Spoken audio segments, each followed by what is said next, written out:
Welcome to the Hagen Advisory Podcast. My name is Rob Castaneris. I am the founder of Hagen Advisory.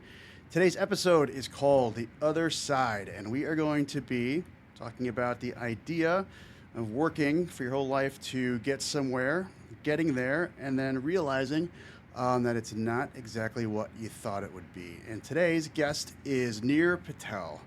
Nir and I went to high school together, so we've known each other for like 30 years or so. And he is the president of Reintel, and this is a family business that he has been shepherding for the last 25 years or so. So, without further ado, Nir, welcome to the show. Thanks, Bobby. Pleasure to be here. Thank you for being here, my man. You're the only guy I know who's ever injured himself playing chess.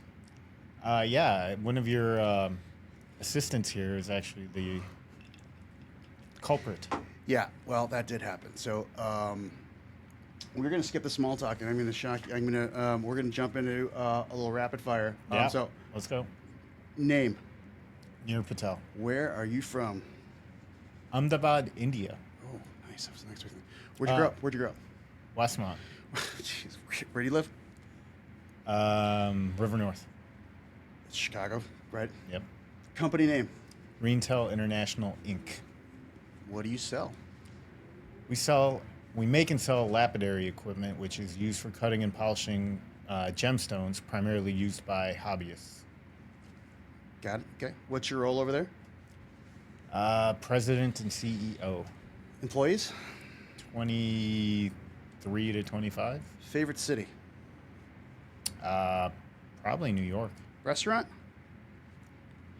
Don't have a favorite restaurant. Favorite movie?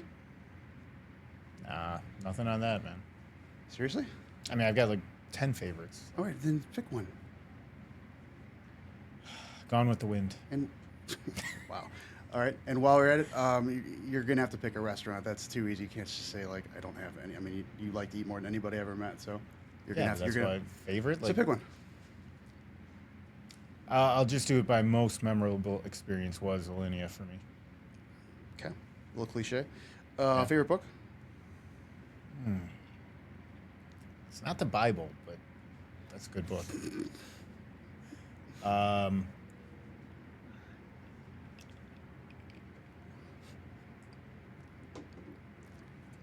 Kill a Mockingbird. It's a good choice. I like that one. Kids? 2 kids, 17 and 10 boys. Last one. When you were a kid, what did you want to be when you grew up? There was a period of time I wanted to be a general surgeon. Thank God for society at large, that did not happen. I'm not sure. All right. So, real questions. I'm just totally going to skip what I have. Tell me about this business. What do you guys do? How did it start? And why don't you just go? Yeah, so the story basically goes after college, I started with Anderson Consulting at the time, which is now Accenture.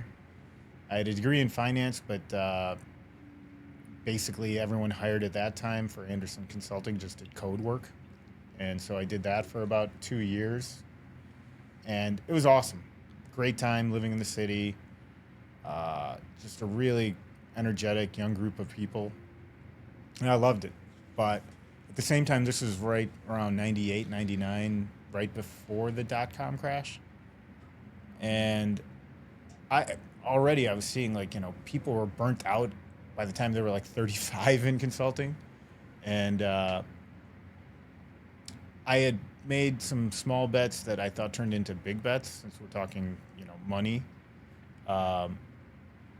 That at the time, 22 or 23, whatever, I thought oh my God, I'm doing great. I can take some time off. And it just coincided with my dad coming to me and saying hey, do you want to be an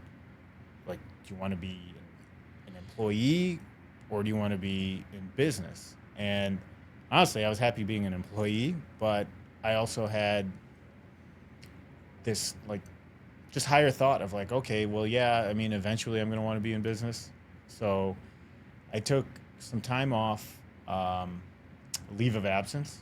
During that leave of absence,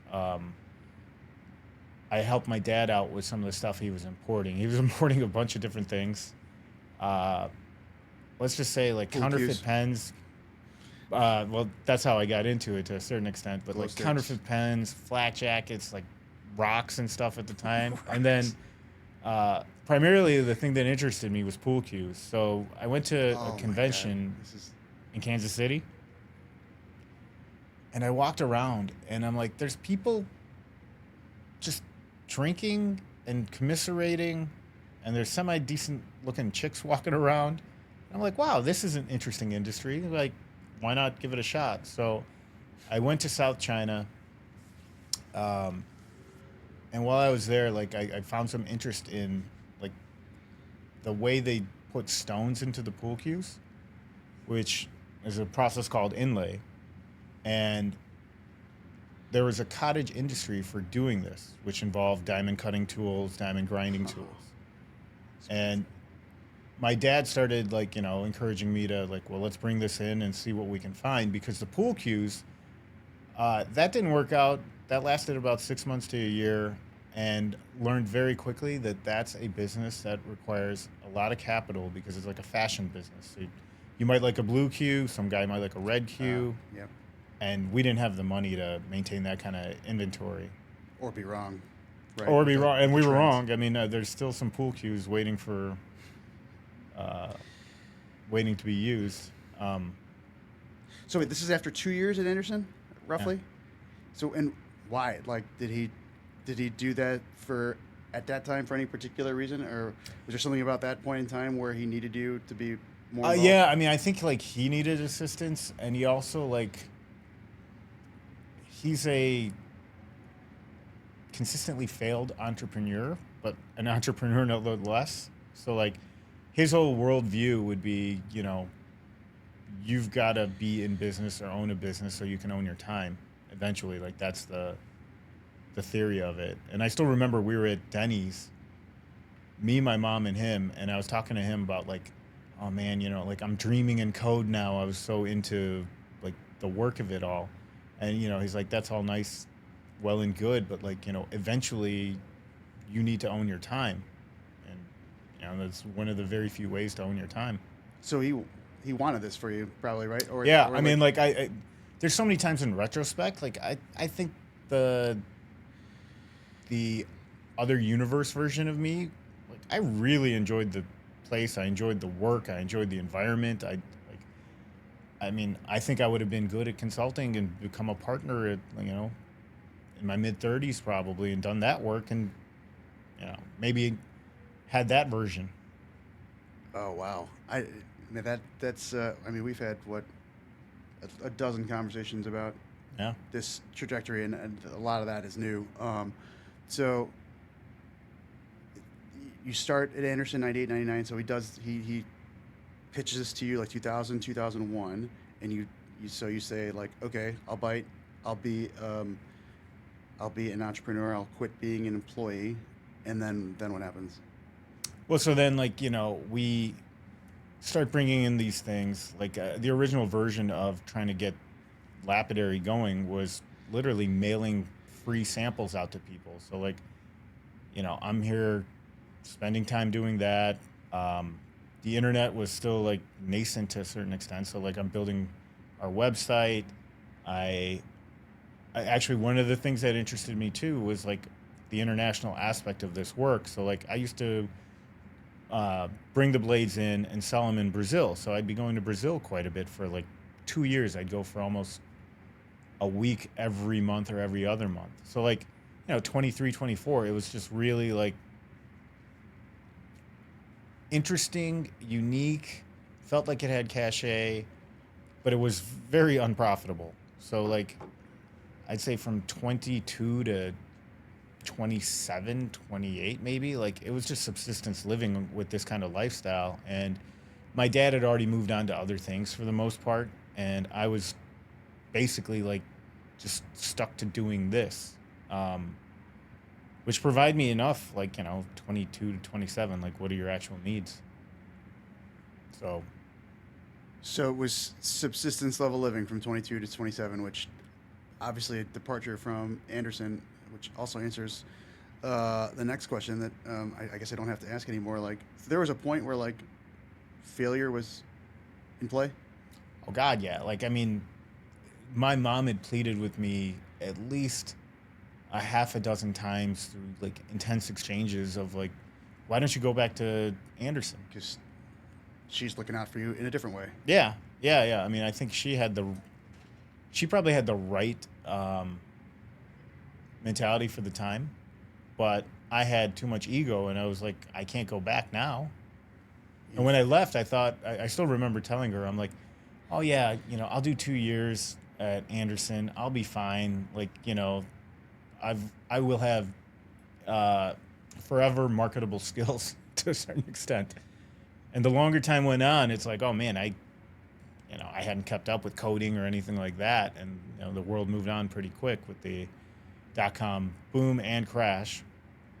Which, since you're talking money to a certain extent, like the money that I had in the market was over leveraged with, and then when the market crashed, See, I was it gonna was all say, man, margin. you're making bets after college, and the first thing like, with what money were you making bets? I mean, I Well, know my mom gave me like 20 grand. to invest. Yeah, I mean, I turned the 20 grand into 160 within like a year or 9 months, and 160 at that time felt like, oh, I could last like 3 years easily. Which you could have had you gotten out of your own way, but there's no way that happened. So then what happened? Then there were phone calls from the broker saying, "Hey, we've got margin calls, and like Your first we experience. need with to it. liquidate." Yeah, you're like, "Ooh, what's a margin call?" Yeah.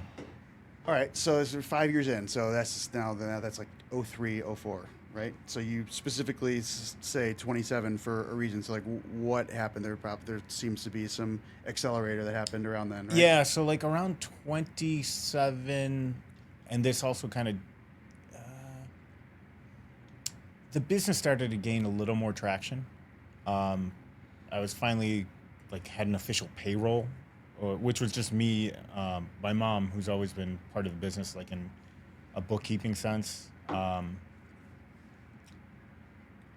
Like I had payroll, and we had enough like recurring revenue where I didn't feel as stressed out. Also, it was around like the time I think I got married at 27. So then, like my mentality, I just had to get a little more serious. And, you know, one of the funny stories I still remember is when we were getting married, we went to my wife's house and met with her accountant. Wait, is this the one where you threw the phone out your cell phone out the taxi? No, no, It's no. not that story. It's not that story. I wish it was. But I was with her parents. I was with their accountant, and like my wife's a physician, and she was like a a newly minted physician of sorts. Oh boy. And the accountant's asking like how much do you make basically, and I'm like 40. He goes 400. I'm like no 40, and there was kind of like a hush in the room, but I still remember. I'm like I don't think 400 is the the number Wow. that. So it was just you and Shafali and the accountant. And hopefully that wasn't like a whole family affair like this. No, her parents were there. Oh God, that's what I was gonna. No Yeah. kidding. And that was at the. I mean, they had to have known, right? Yeah, like they're such great people. They don't care, but That's like awesome. it's still like one of those things that like my physician daughter is, Yeah. taking a chance on. Wow, that is a good story. All right, so we're gonna jump around a little bit to, not we go through all 25 years. We'll be here. We'll be here Yeah. forever. So the idea of presumably, and this is probably my first big question, which is like, if assuming that this has gotten bigger than you ever thought it would. So let's just start there. Did you ever think it would get this big? No, I mean I had a best case scenario, top end of what I think the business could get to.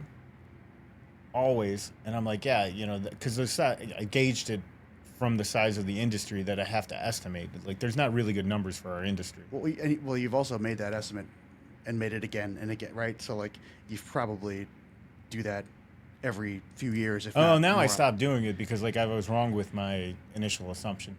All right, so you stopped making projections because the first one was wrong. Actually, seems like a silly reason to stop making projections. Of course, they're going to be wrong. I mean, they're Well, just I think projections. like for me, getting past that number was like a point of escape velocity. I'm like, okay, well, what's the point of having a number that I already was super happy with? So Okay, and is this closer to like oh 03, oh 04, oh 05 no, projection, no, or are you no, talking no. about like Well, no, more like recent I one? think this was a 2010 projection that I actually didn't surpass until 2020. Like, so it took a decade to get there. Okay, well, more on that in a second because that butts up against the COVID section of this uh, discussion. Because I do look, we started talking about just business in general like 2015 when I kind of started to take my job seriously at the bank, and we just did like happy hours and lunches just to actually talk about which is when you first told me about this business group. This was supposed to be for later, but we're here, so we might as well. So I know it's like Fight Club, like you don't talk about it, and that's fine. I'm not gonna pry on that, but I have long thought, even since back then, like that has been a accelerator of your business. Like being around these people multiple times a year has grown your business in ways that you would not have expected. Is that sound about right? I think it's like I don't know if it's actually had that much of a material impact on the business from a like Direct impact, but direct impact, but I think it's had an impact on me. Right? yes, It's that's focused my leadership. It's allowed me to see how other businesses are run, the styles of leadership going on there. Uh, it's great to have a sounding board. It's great to have a cohort. So, like the group I'm part of, Entrepreneurs Organization, you break up into smaller groups called forums, and like my forum has 8 to 9 people that meet monthly. oh And wow, yeah, so like when you meet these people, and I'm 15 years in almost on this thing. even monthly for 15 years. Yeah, monthly Holy for cow. 15 years. Like, and there's two guys that have been with me since day one. Um, so they know me very well. They know the business very Dude, that's well. more than you see your friend. I Yeah, mean, like 12 times a year for 15 years. Like, you see your friends 12 a times a lot. year plus a trip out of country. So like I'm going this weekend for 4 days. Wow. Okay. So, 15 years in, so this 2011 ish. So, my theory, and I think you just kind of proved it, but like demonstrated what I've long suspected, which is they haven't had a direct impact on your business, but they've had a direct impact on you. And the question that I wrote down earlier was like, uh, did did you get better with people in the last 10 years? And like I kind of associated that with like the business group because like I really don't think that your business has grown at the clip for as long as it has because you worked harder.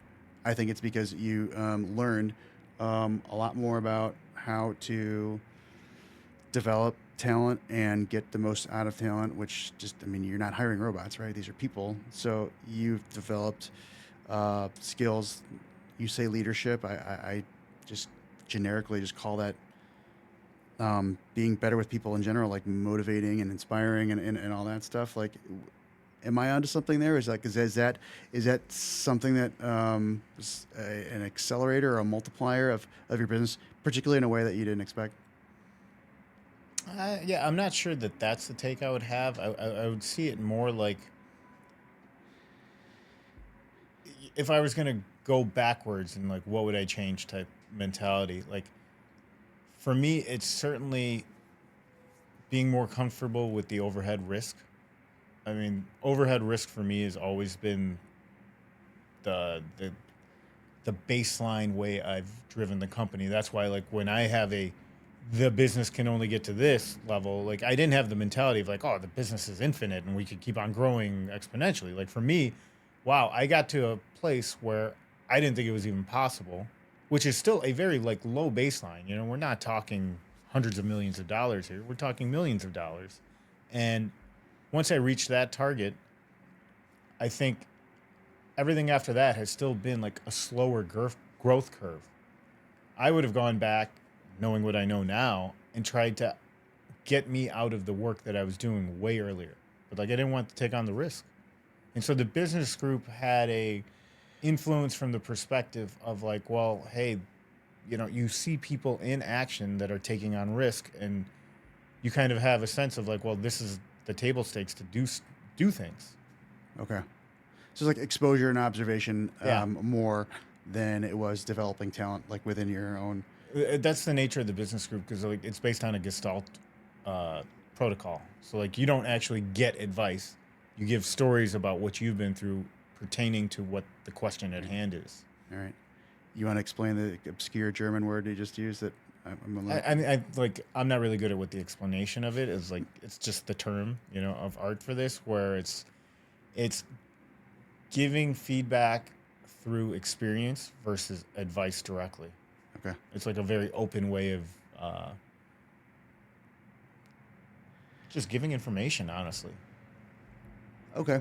So, by way of being exposed to these guys who were doing things in a way that you would definitely not have been comfortable doing, you grew faster than you could have foreseen, right? I mean, Well, that's look, the primary way for me for growth was like slow growth over time, right? So like the number I had in my head took 10 years to get to, and then COVID doubled that number within a couple of years.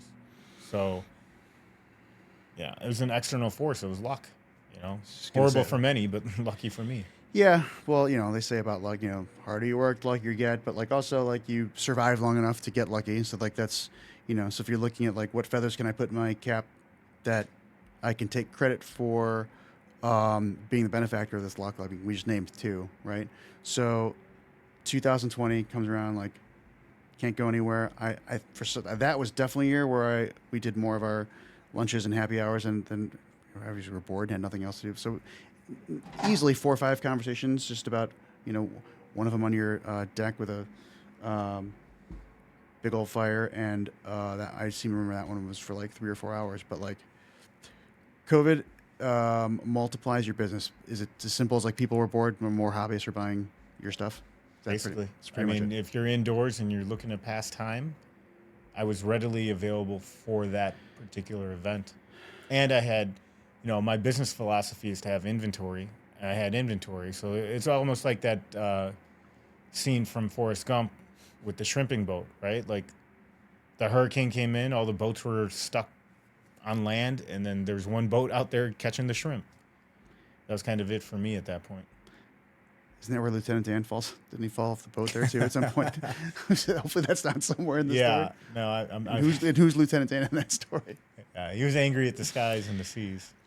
I'm thinking about that. So you said you say that as if like your competitors don't subscribe to the idea of having inventory just because they just want to be lean and like not right. So like you were unique in that way. Like you had Yeah, I think I probably have more inventory than anyone in my industry okay. at any given time. And I did at that point too, and I had things in motion where I was bringing product in even through like the 2 3 month lockdown, whatever that was. I was fortunate that somebody in my a customer of mine had Department of Defense business, so they just issued these notices to all their vendors that they must remain open. So like I got a notice, I slapped it on the window, and then Whoa. we didn't close one day for COVID.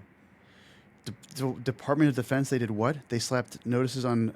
Well, they email you a notice that says you're in our supply chain, you cannot close. Oh, okay. So that was So that's beneficial like to me. sub layer of luck number 4. So there's like layers of good fortune, but there's also like layers of stuff that you did that let you take advantage of the luck, right? Like having inventory, having survived, right? So that's okay. And so actually, a great confluence at that time was social media for us. So we were already on social media.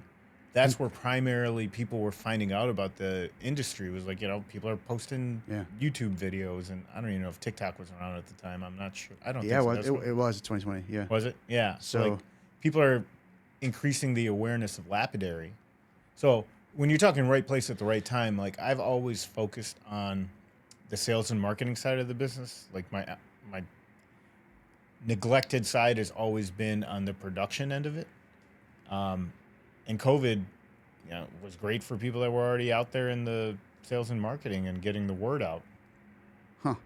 So lapidary and sourdough took off during COVID. Yeah. You guys were sort of leading the pack as to like no one saw this coming, and so you took advantage of it. Okay, so sort of dovetails the next question, which is like, what was the first point where you, and maybe I'm just answering myself. 2020, was that like the first point where you realized like, oh wow, like this is officially um, a thing where this business is going to be bigger than I ever thought it would be, or was there a moment before 2020 where that happened? No, I mean, I think like the COVID years were really where that kind of um, momentum was gained. But like, I still haven't, and I don't think about like, I don't think about the scale of the business much. I really don't spend too much time thinking about that because it's always a matter of like, well, we've got to stay growing.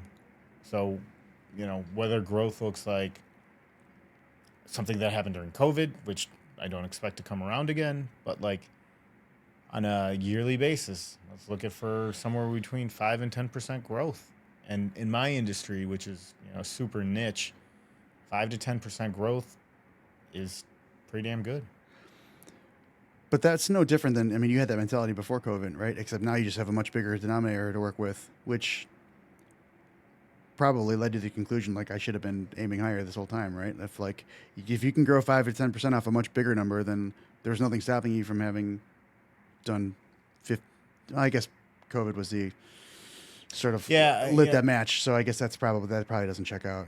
No, I mean, like I think from a strategic viewpoint, again, overhead's been my biggest concern. Like always staying lean enough. I mean, I learned that I learned it from my life experiences, but I also had people within um, the industry. So like going back to 2002, whenever I started things to 2000, I think 7 or 8.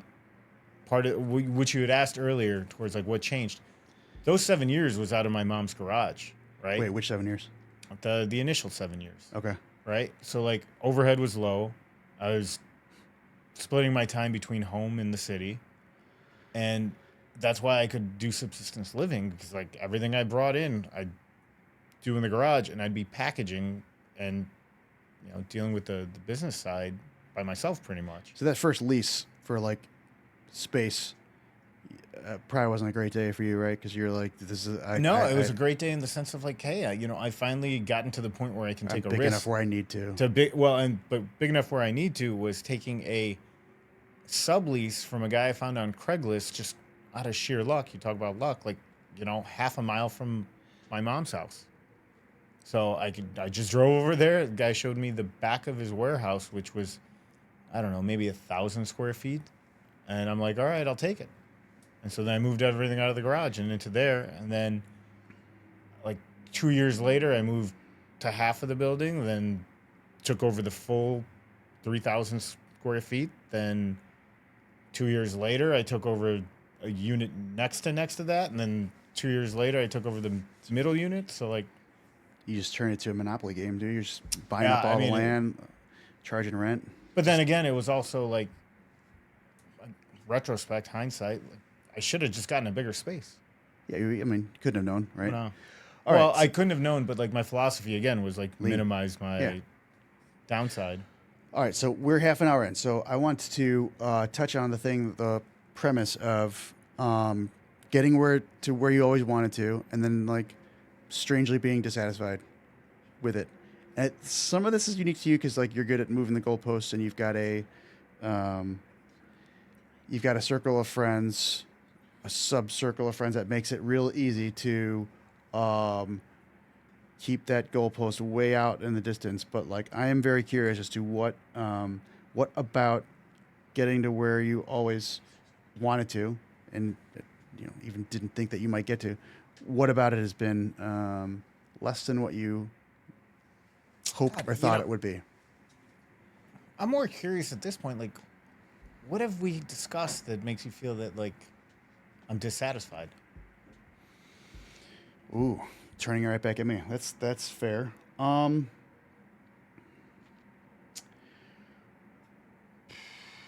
Well, I mean, you've talked about the day where you don't have this business anymore. So like, I can't tell if this is something you want to do like indefinitely or forever. So like, which, you know, And look, part of this does get like mixed up with the fact like you're ambitious in general, right? So like, what ambitious person is going to achieve something and be like, okay, I'm all set. Like I don't need to grow anymore. So like, um, I am not accusing you of that, but I guess I just am curious, and it's a really good question that you raised because you've not demonstrated anything like explicitly that has demonstrated that you're like unhappy, but like I do know that you dangle a carrot for yourself, right? Where like this isn't quite enough. So I guess there's a gap between um, continuing to dangle the carrot for yourself and being dissatisfied. Like they don't have to I think so. Like exist the maybe same. maybe what it is isn't necessarily dissatisfaction versus like I've never had a passion towards the actual industry, right? So like I don't have a particular. I'm not a lapidarist. I'm not cutting rock and finding passion. Like it didn't. I didn't get into the business by being a rock cutter that got interested in the tools and the equipment and then grew out of that. Yeah. Like for me, I'm agnostic towards it, and I think over time, like the conversations we've had have been more like, hey, I've been doing this a long time. This really isn't that interesting to me, but I do enjoy business, right? Like I enjoy the Yeah. structure, the processes, and for the time it wasn't financially rewarding, it gave me freedom and flexibility and like a unique story. Like there's today even there's probably 6 of me in the entire planet. So you're not gonna run into me. Yeah. And that's interesting enough from one perspective, but like as time has gone on and as those numbers have grown and my financial freedom has gotten better, like I'm not dissatisfied with the business or the outcome. But there's been points in time where like if you caught me pre-COVID and we weren't gonna have the COVID growth spurt, I would have been like, yeah, I need a way to change this up. Yeah, I guess I've always had the feeling that like because of the circle of friends that you have that are really successful entrepreneurs, like that makes it easy for you to minimize what you've done to this point and um, just redefine like where it is you want to go. Like I want to have what that guy has because I see it, once every couple months. Therefore, what I have accumulated to this point, or what I have accomplished, and the means and wealth that I have is not what I thought it would be because I have such you know proximity to other people who have so much more. So like I can't tell how much you do that. I don't do that often. I really like. I think it would have been different if I had a stronger viewpoint on where I wanted to go. Like I really do think that I've lucked into a lot of things, obviously with hard work and timing and all that stuff. But like at this stage, it's very minimal outside of a you know super luxurious lifestyle that like most things I can do, and that satisfies me. Um, if I had the mentality of like I've got to grow 100% every 2-3 years, which some people do, Yeah, right? Like that's true. I think that that's a completely different level of satisfaction or dissatisfaction if you reach that goal.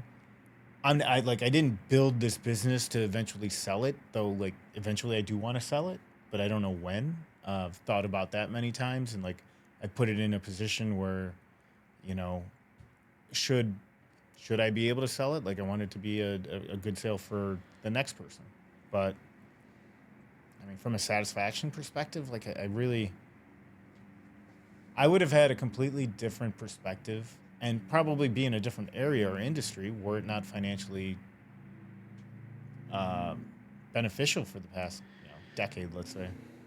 Yep, that's fair. And look, I hate to give you compliments, but like you for sure do a good job of like enjoying yourself and not setting like unrealistic benchmarks for like what you should be accomplishing to be happy because we both know that you know how to have a good time. So like you ain't depriving yourself of that. Like that's for sure. You showed me your United app the other night, and like, wow, that's a lot of trips for 1 year. So like that's never been a thing. I just, you know, I mean, we're friends, right? So like, I did wonder, and have for a time, like, is this guy gonna let himself be happy? And like, but I haven't spent too much time on that, which means like, you're definitely I not think the you're not like depriving yourself of no. much of anything, but you also have close proximity to people that you kind of measure yourself against, and I guess that's probably the thing I'm curious about. Like, will those guys always be the goalposts or the measuring Yeah, I stick guess for they're you? just not goalposts to me. I mean,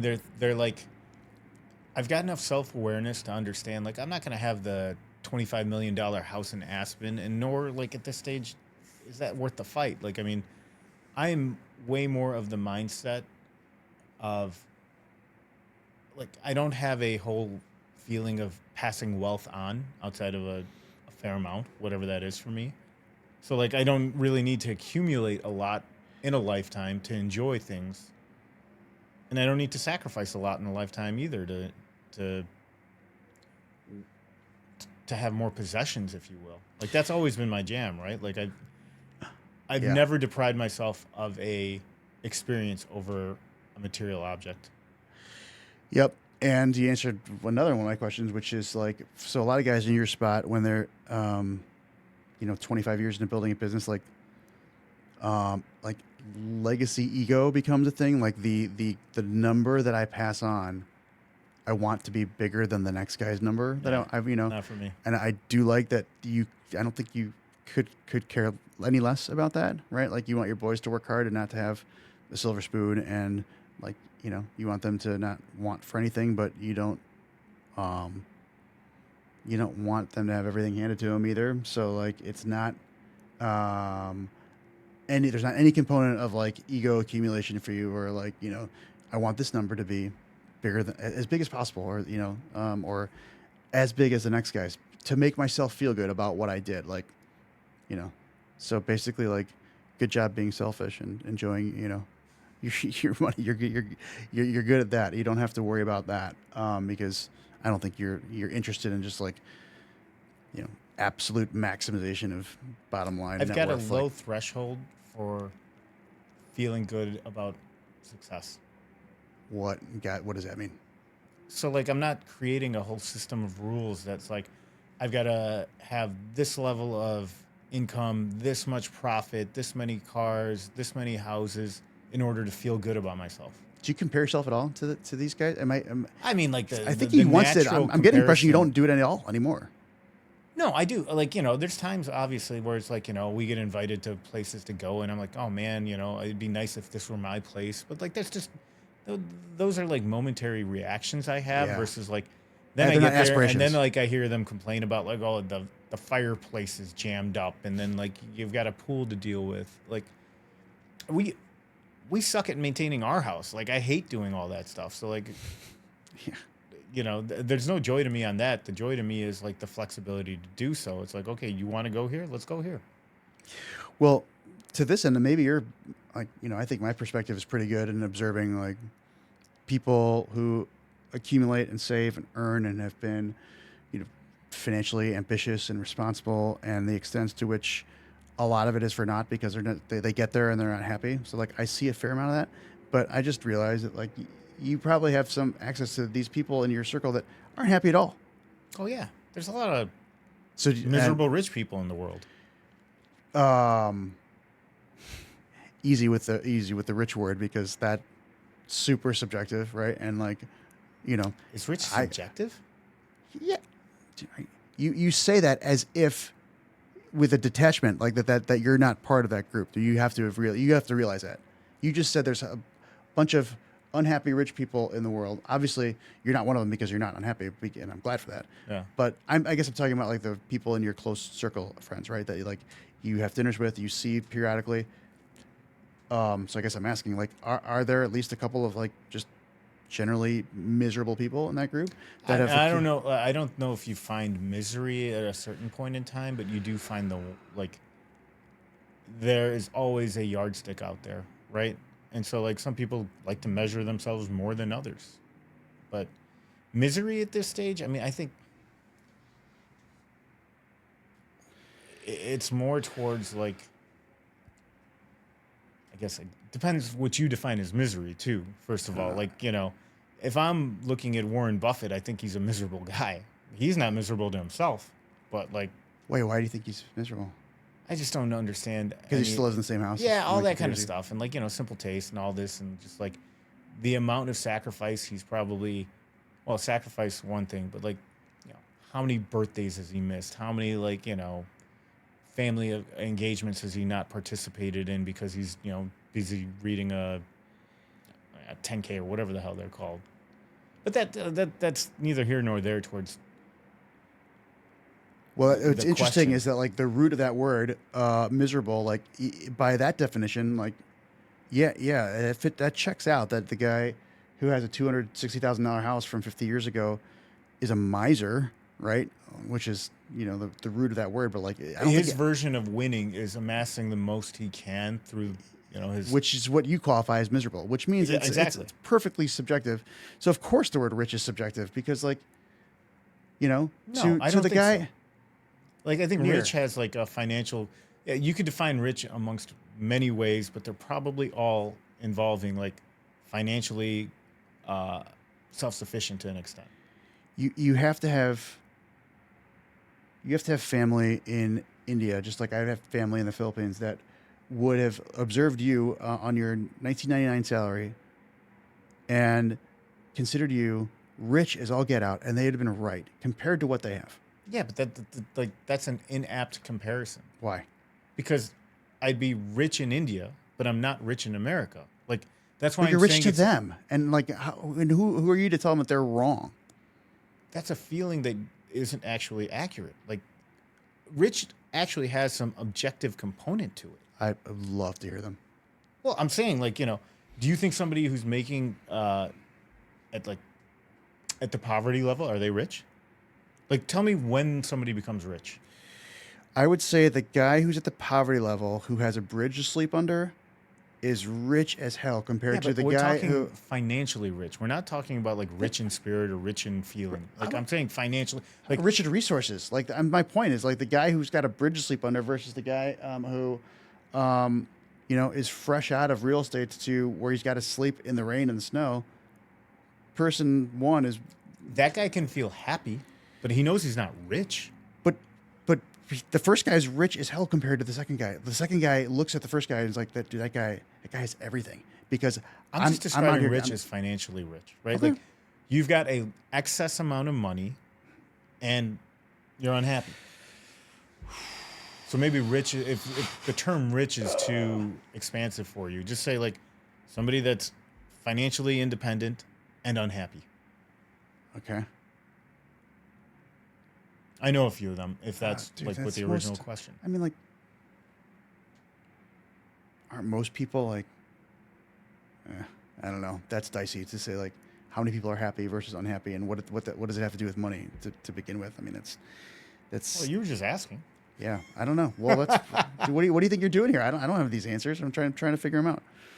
Well, I mean, I still like challenge you on your original question on satisfaction, right? Like, I don't feel unsatisfied. I mean, the inherent like imprint of my financial upbringing as a child just hasn't left, and so there's insecurity issues that will always linger, and I've gotten to the point of like that's the nature of the beast. Like Will you accept them? And you said the other thing before, like you're self-aware. That I think you have a level of that's not super common, which allows you to be happy in a way that a lot of people I don't think would be, right? Because like, well, it that, goes back to one of our lunches or whatever. You enlightened me heavily when you described your clientele and the way you were describing like your mom and her cohort and like just going from let's say they saved up $1 million just to use a number and then their entire life was spent saving, and then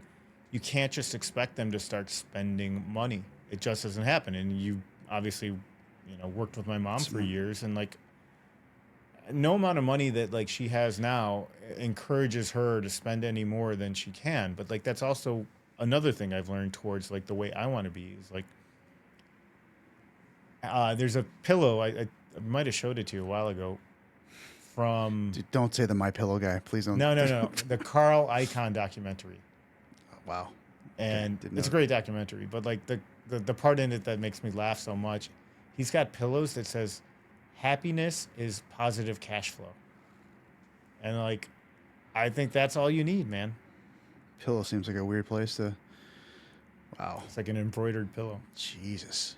But that changed my level of thinking too. It's like I literally, because I've got positive cash flow, I'm happy. If you're at a static state when when you're retired and just you have your nut of income there or your life savings in whatever passive form that's still earning whatever return that you've negotiated, there's still a feeling of like, well, I'm not actually earning. So it's hard to be happy. Yeah, but you just shot. I mean, look, you stumbled on that a little bit. You stumbled, period, a little bit because like you had positive cash flow in '01 when all the stuff was being kept at your mom's house. So, like, there should be a caveat in there that should qualify. Like, yeah, there's levels of. I don't know, but There's you're levels positing of that I wasn't happy. What's that? You're positing I No, wasn't but like happy. if we're using Carl Icahn's freaking pillow as wow, did not anticipate talking about Carl Icahn's sleeping habits or accoutrement, but like if you have positive cash flow, I mean that's suggesting that if you have positive cash flow, that equals happiness. Wouldn't you have begged to differ in '01 when you had positive cash flow because you had low inventory and I don't think I was unhappy though. Like I would have been severely unhappy if I had negative cash flow. I mean, that's just a fact. Take your pick. All You right. want Well, now positive now cash we're flow or talking. Now negative? this is algebra, dude. Like you're saying, not being unhappy is the same thing as being happy. I actually don't know if that may, in algebra, that's true. But like Look, in there real can be life, varying degrees. Like if you're making $10, that's positive cash flow. But is it sufficient to like do things? No. I'm just describing what you enlightened me on towards the way retirement looks like for a lot of people. okay. Did your 40K of cash flow make you feel happy in the room with Shafali and her parents and the accountant? I mean, the nature that like the guy thought 400 was like a No, good number. that's funny. We're not talking about funny. I never felt unhappy about it. Right, and well, I'm glad for that, and I don't think you had anything to be embarrassed about. But I don't think happy is a word like, at least in terms of like the level of income or cash flow. Like, So I when don't have think you you had would. negative cash flow? I don't think you would. Every day of my life until I turned 30 and decided like, dude, I'm on vacation with a credit card. So were you happy What is at that wrong point with you? with the negative cash Well, there's flow? happy? No, but like, I don't know that. Look, I'm no hypocrite. Like I have a hard time as anybody else being happy with financial situation because it could always be better or it could always be safer. So like, I'm not saying I'm immune to this because like, you know, and look, I'm also guilty of moving the goalposts because Sophia goes to college next year, right? And so I kid myself in saying like, okay, when she's off to school and I don't have to save for college anymore, then Then you'll I'll be do happy. things. No, then I'll do things differently, which is it's BS, dude. Like, yeah, I might modify it a little bit. I might like the shifts are more mental, right? Like, okay, like I don't have to worry as much because like I don't have that to save for anymore. Okay, but like by using this like artificial time point in the future, right? Of like, okay, she goes away to college in August of 27. When she gets there, like I can free up a little bit with my mental planning of like my finances. It's garbage. It's like August of 27 is gonna get here, and I'm not gonna think really any different about this. I'm gonna put a new obstacle in replacing that one, and I see it all the time. Like people do it. This is just like human nature. I think we revert to when circumstances change, we just replace the old one with the new one to get as close to like our default set of thinking, because that's what we're comfortable with. Like that's just Yeah, I the mean, like, brain's wired dude, to. there's not a day that doesn't go by that I don't think of like my net worth. It just happens. Oh wow, really? Yeah, because like part of my business is I check the bank account every day. So like Yeah, and these things are triggers, and they become you like, are okay, well, all right, in- this, they all cascade together. inextricable. That be the word. Yeah, Like inextricable. your net worth is all tied up with rentals. Okay. Yeah, but like, dude, aren't you just like checking the checking account to like make sure that like all the accounts receivable can be like? Do you have to do like the whole bottom line net worth page like every day? I mean, You click that's just reports. habit. Yeah. Is there someone putting a gun to your head to click on reports No, for but I like? mean, like, so you just do it, especially a daily P&L to see where you are compared to the previous time period, Okay. right? Like, I mean, now you're going back to Peter Drucker. You can't manage what you don't measure. So, like, we're constantly Oh, measuring. wow. Fancy. Did you guys teach at Anderson? I mean, look, dude, I've Pencil heads? probably read 20 plus books on management and 20 bucks plus books on finance, right? Like, or In general, money. or like while you're at Anderson? No, no, I'm saying like over the course Yeah. of time, right? So, I mean, that's a good one. But measuring every day. I tell my clients, like, the most extreme example would be, well,